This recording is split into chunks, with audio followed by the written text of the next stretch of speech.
Previously on Sunlust. What an absolutely beautiful cave, and of course it had to be ruined by a meatball, because reasons! Alright, let's go ahead, and my gosh, the poster child of Sunlust has appeared. All hail the mighty Archvile.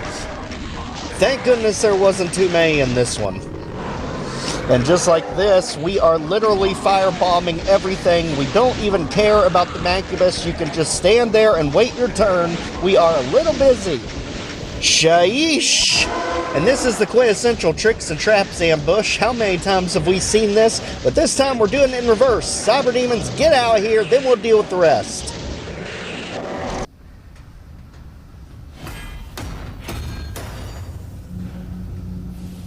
Welcome back to Legendary Mail Games. I'm your host, Joe. Wasting no time with this one because we've got a lot to cover. This is by Dannebubinga and Ribbiks, both using the music track Depths from Ribbiks. This is MAP15, Strength and Anger. And if the music track sounds familiar, yes, this was also used as the opener of Liminal Doom Part 1, oddly familiar. So, creepy atmosphere, a cave aesthetic. We are basically working our way out of the cave, as you can tell from the previous map, and my gosh, when you have Dannebubinga and Ribbiks combining forces, you know you are in for a world of pain. Will the TDC counter explode on this one?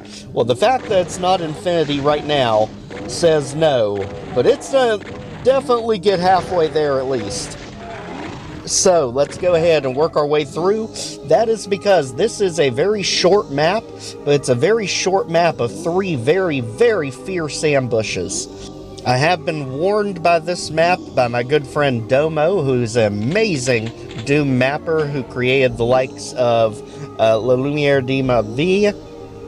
Yes, I cannot speak French worth a darn, but my gosh, it was an amazing 4-part series, and he has done several other projects beyond just that. He is an amazing, amazing player in his own right.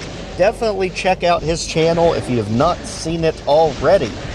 Now, this first ambush, you literally just need to keep pinning everything to the back corner, because in the very back corner, this is where all the Archviles spawn. You had the one initially, and you also have two more that come behind him. So now we've got that out of the way, let's go ahead and get the Megasphere, and that Archvile can just get shuffled in the mix. I mean, he's going to blow up with the rest of the Hell Knights and Barons. As you can see here, this is the one time I am to point out the TDC counter. I always keep it there as just a placeholder so that you know how difficult the different sections of the map are. But I think this map is the perfect one to really represent this. So the whole idea of the TDC counter is Sunlust in particular got so difficult that it was not possible for me to single segment these without taking significant time to actually work these up. And since I'm not interested in speed running, but instead showcasing what the level is about, let's go ahead and look here. So, as you see right now, the TDC counter, or total death counter, is at 7. The whole purpose of this is to showcase that that first entire ambush, all the way to the red key section, took me 7 deaths to get here. So, this just shows you that at that point, that is how difficult that initial section is. Now, as you're about to see with future ambushes, they get much, much more difficult from here. So as you see there, we want to go ahead and get the Revenants out of the way. And also just sit back here and let the Cyber Demon do his thing. As you saw, there was another slip up there, as you saw a TDC counter change. And that was because of the Cyber Demon literally just having my number the second I turned that corner. So again, this just gives you an idea of the purpose of the TDC counter. This is not meant to be a official UV max speed run. They never are.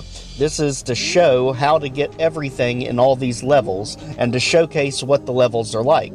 Now, be very careful about the secrets in this map, because you actually cannot backtrack once you get to the final room of this map. So, for the first secret, which is going to be a medikit and energy cells, as you can see, this room is absolutely enormous, being 2 different tiers. Pull the wall down here that looks out of place, and that'll get you medikit and energy cells. Now watch the TDC counter, because it's about to go nuclear.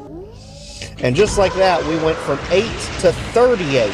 So yes, 30 failed attempts on this ambush, because this ambush is just that wild. One wrong move, one wrong step, one unfortunate teleporting of the Cyber Demon, and it is all over in an instant. This is absolutely nutty, and I love it. As you can see here, this is very indicative of the later levels of Scythe 2 by Eric Alm, because just absolute hordes and hordes of Revenants in here, and usually the Cyber Demon doesn't even end up infighting them. Somehow, nearly every time I've attempted this room, the Cyber Demon goes after me or goes after the Hell Knights. So, just like that, the main thing is just get the Revenants out first, let the Cyber Demon get lost in the shuffle. Now we can get the blue skull key, take out the rest of the Hell Knights, and this room is clear. But as you can see, the first ambush took us 7 attempts to get through. The second ambush for the blue skull key took us 30. So you can tell the significant changes in difficulty between the two, and that's why I put the TDC counter there. I really don't care how many deaths I have, because that is not the purpose of these videos. So let's go ahead and get back through here. As you can see, now we have the red skull key and the blue skull key. We have one more to go, and this one is a wild one to get to. So as you can see, we are still at TDC 38. Nothing big has happened yet. That's about to change, because this ambush is quite nasty, and you definitely need at least one BFG round for this, because we're going to pin ourselves into the jungle gym back here.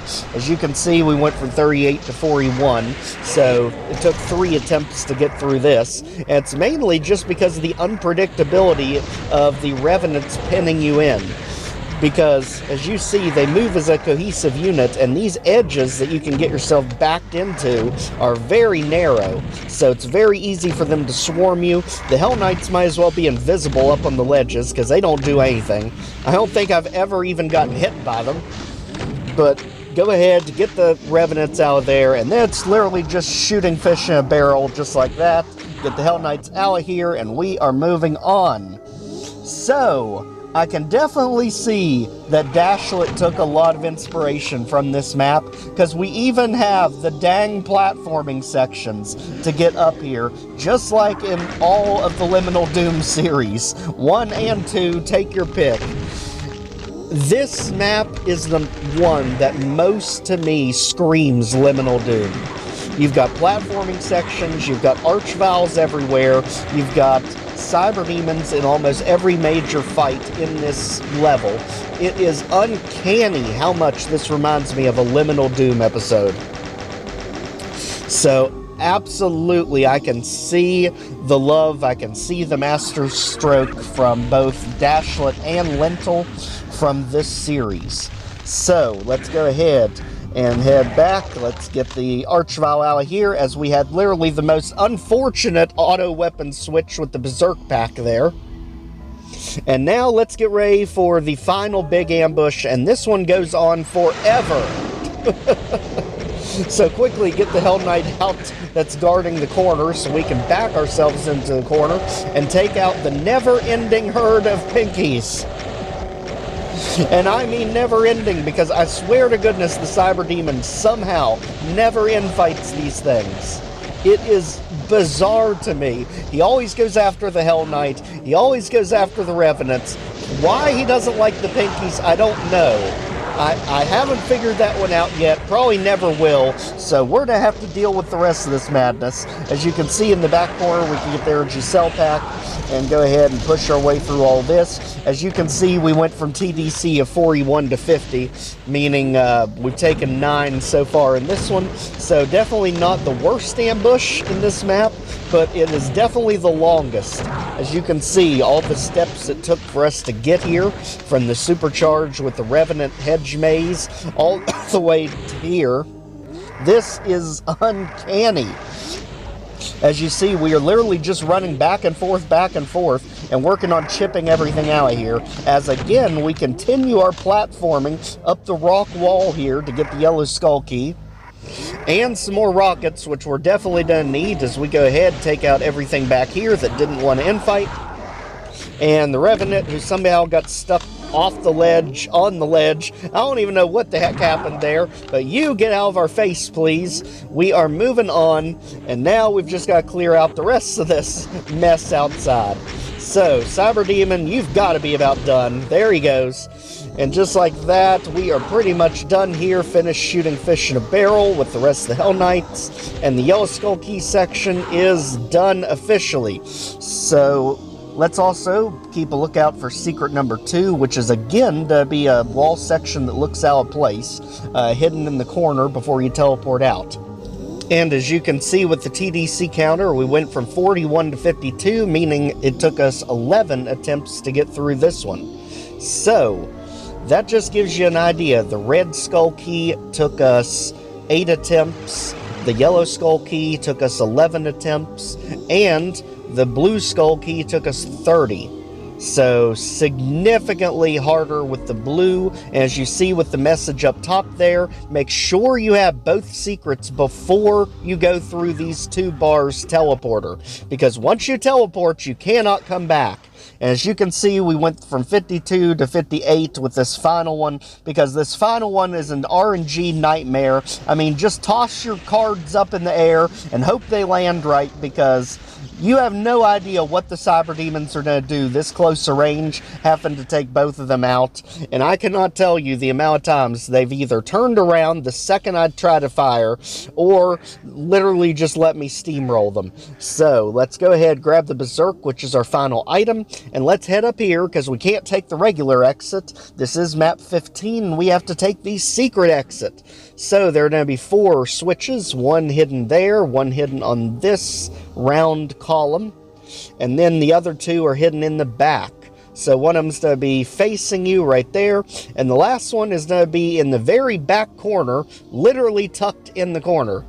And just like that, we've got all 4 switches to unlock the secret exit, and we are out of here. Overall TDC of 58 on this one. We did not manage to break the TDC counter, which is getting 100, but we definitely got over halfway there. And as you saw, the majority of the reason was because of that Blue Skull Key fight. That's why I do the TDC counters, so when you are trying to do your own single segment of this, or a speed run specifically, you'll know exactly what parts to watch out for. Red Skull Key, not bad. Yellow, a little bit worse, but the blue one is the big one to watch out for in this map, and this map is absolutely outstanding. You know you're going to get the best of both worlds whenever you get Dannebubinga and Ribbiks working together. I've always said in this series, Dannebubinga has the most fun maps, and Ribbiks has the most technically beautiful and designed maps. So you combine design, you combine fun, and Strength and Anger is an absolute masterpiece. So, if you've not already, please check out the Sunlust playlist. Like, share, comment, subscribe so more people can see our videos, and we'll see you back next time. Take care, everyone.